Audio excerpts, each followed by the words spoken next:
கர்மயோகினி சங்கமத்தின் முதல் மகளிர் மாநாடு கன்னியாகுமரியில் நடைபெறவுள்ளது. கர்மயோகி சங்கத்தின் குழுவினர் சென்னை நுங்கம்பாக்கத்தில் உள்ள தனியார் விடுதியில் செய்தியாளர்களை சந்தித்தனர். அப்போது பேசிய கர்மயோகி சங்கத்தின் தலைவர் டாக்டர் சுதா சேஷையன், மார்ச் 2ஆம் தேதி கன்னியாகுமரியில் உள்ள அமிர்தா பல்கலைக்கழகத்தில் முதல் மகளிர் மாநாடு நடைபெறவுள்ளதாகவும், இதில் 50,000 பெண்கள் இந்த நிகழ்ச்சியில் கலந்து கொள்ள உள்ளதாகவும், இந்த கர்மா யோகினி சங்கமத்தின் நிகழ்ச்சி 1 மாதம் நடைபெறவுள்ளதாகவும், இது முழுக்க முழுக்க பெண்களுக்கான நிகழ்ச்சி என்றார். இந்த நிகழ்ச்சியில் சத்குரு மாதா அமிர்தானந்தமயி தேவி பங்கேற்று ஆசியுரை வழங்க உள்ளதாகவும் தெரிவித்தனர். முன்னதாக நிகழ்ச்சி குறித்தான துண்டு பிரசுரம் வெளியிடப்பட்டது. இந்த நிகழ்ச்சியில் நிர்மலா அருள் பிரகாஷ் உள்ளிட்ட முக்கிய நிர்வாகிகள் கலந்து கொண்டுள்ளனர். பெண்கள் சாதாரணமாக அவங்க என்ன வேலையோ என்ன பணியோ அதில் முழுசாக ஈடுபட்டு ஆடம்பரம் ஆரவாரம் அதெல்லாம் அவ்வளவா இல்லாமல் அவங்க பாட்டு பண்ணிகிட்டே இருப்பாங்க. அந்த மாதிரி அன்சங்னு ஆங்கிலத்தில் சொல்லுவாங்க இல்லையா, அந்த அன்சங் ஹீரோயின்ஸாக அவங்க வேலையை கண்டினியூஸாக எந்த எதிர்பார்ப்பும் இல்லாமல், கைமாறும் கருதாமல், எந்த ஆடம்பரமும் இல்லாமல் பண்ணிகிட்டு இருக்கக்கூடிய பெண்மணிகள் பல பேர் வரலாற்றில் இருந்திருக்காங்க. இப்போவும் நிறைய பேர் இருந்துகிட்டு இருக்காங்க. அந்த மாதிரியான பெண்மணிகள் எல்லாரையும் ஒன்றா சேர்த்து அவங்களுடைய ஆற்றலை இன்னும் கொஞ்சம் ஒருத்தருக்கு ஒருத்தர் உதவி பெரிதுபடுத்தணும் அப்படிங்கிறது தான் இந்த கர்மயோகினி சங்கமம் என்கிற நிகழ்ச்சியினுடைய நோக்கம். இது வருகிற மார்ச் மாதம் 2ஆம் தேதி கன்னியாகுமரியில் நடைபெற இருக்கிறது. அமிர்தா பல்கலைக்கழக வளாகத்தில் நடைபெற இருக்கிறது. ஏற்கனவே திரு பத்மகுமார் அவர்கள் சொன்னது மாதிரி இது ஒரு பெரிய கூட்டம்னு சொன்னால் சாதாரணமாக ஒரு மீட்டிங் அந்த மாதிரி இல்லாமல் பல பெண்கள் ஒருவருக்கொருவர் சந்தித்து அவர்களுடைய அனுபவங்களை பகிர்ந்து கொண்டு ஒருவருக்கொருவர் அந்த அனுபவங்களால் கிடைக்கக்கூடிய ஆற்றல், அவங்களுக்கு கிடைக்கக்கூடிய புதுவிதமான ஐடியாஸ், ஒருத்தருக்கு சில கேள்விகளுக்கு விடை அதில் கிடைக்கலாம். அந்த மாதிரியாக ஒரு exchange of ideas and exchange of energy அப்படிங்கிற மாதிரி தான் இந்த கர்மயோகினி சங்கமம் இருக்கும்.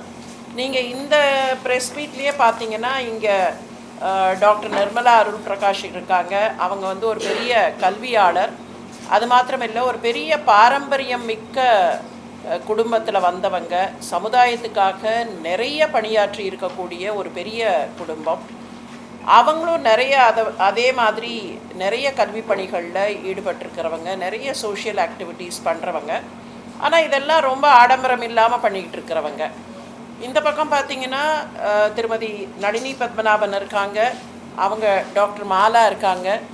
டாக்டர் மாலாவுடைய காலேஜ், அவங்களுடைய கல்லூரி, கல்வி நிறுவனங்கள் வழியாக நிறைய பேருக்கு அவங்க கல்வி கொடுத்து சமுதாயத்தில் ரொம்ப கீழ்நிலையில் இருக்கிறவங்களெல்லாம் உயர்த்தி அவங்களுக்கு பல விதத்தில் உதவி பல கல்வி அமைப்புகளை நடத்தி கொண்டிருக்காங்க.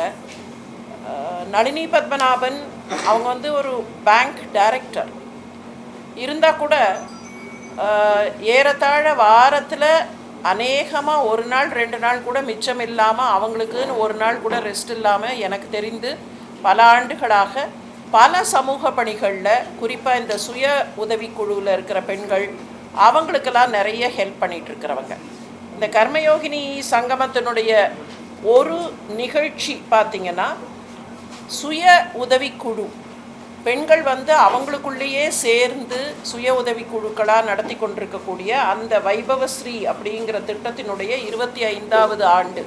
25 ஆண்டுகளாக அந்த மாதிரி பெண்கள் சுய உதவிக்குழுவில் இருக்காங்க. அவங்களுக்கான வருமானம், அவங்களுக்கான ஒரு சமூக தரம், அவங்க குடும்பங்களுக்கான உதவி, இதையெல்லாம் பண்ணக்கூடிய ஒரு அமைப்பு. அந்த அமைப்பினுடைய 25வது ஆண்டு விழா. அதே மாதிரி அகல்யாபாய் ஹோல்கரினுடைய 300வது பிறந்த நாள் விழா. நமக்கெல்லாம் தெரியும், வரலாற்று புத்தகத்தில் அகல்யாபாய் ஹோல்கர்னு நிறைய அந்த பெயரை நிறைய பேர் படிச்சிருப்பாங்க. இன்றைக்கி மிக பிரபலமாக இருக்கிற காசி விஸ்வநாதர் கோயில் உட்பட பல இடங்களுக்கு திருப்பணி பண்ணி அதையெல்லாம் மீட்டு அதை இந்த நாட்டுக்கு கொடுத்ததே அகல்யாபாய் ஹோல்கர் அப்படின்னு சொல்லிடலாம். இன்றைக்கி காசி விஸ்வநாதர் கோயில் உலகத்தில் இருக்கக்கூடிய பல பேரை ஈர்க்கிறது. It is a tourist centre மாதிரி வாரணாசி வந்து ரொம்ப டெவலப் ஆகிருக்கு அப்படின்னு சொன்னால் அதுக்கு அகல்யாபாய் ஹோல்கருடைய ஒரு காலத்து உழைப்பு, அவங்க அப்போ வந்து எந்த சப்போர்ட்டும் இல்லாமல் அவங்க பண்ணின உழைப்பெல்லாம் தான் காரணம். எனர்ஜி, ஆற்றல் சக்தியாக ஒரு பெண் விளங்குகிறாள் அப்படிங்கிற அந்த எண்ணம், அந்த தத்துவம் தான். அப்போ ஆற்றல் சக்தியாக இருக்கிற பெண் வந்து சில நேரங்களில் வெளிப்படாமலேயே கூட தன்னுடைய ஆற்றலை எல்லோருக்கும் கொடுக்கிறாள். ஒரு குடும்பமே வந்து அவளுடைய ஆற்றலால் செயல்படுகிறது. ஒரு பெண்ணுக்கு கல்வி கொடுத்தால் அந்த குடும்பமே பல்கலைக்கழகமாக திகழும். இப்படிப்பட்ட சிந்தனைகள், சமூகத்தை வளர்க்கக்கூடிய சிந்தனைகள், இவற்றை அடிப்படையாக கொண்டு தான் இந்த கர்மயோகினி சங்கமம் நடைபெற இருக்கிறது. இதனுடைய மற்ற டீட்டெயில்ஸ் என்னன்னைக்கு நடக்கிறது அப்படிங்கிற டீட்டெயில்ஸை டாக்டர் நிர்மலா அருண் பிரகாஷ் அவர்கள் இப்போது தெரிவிப்பார்கள்.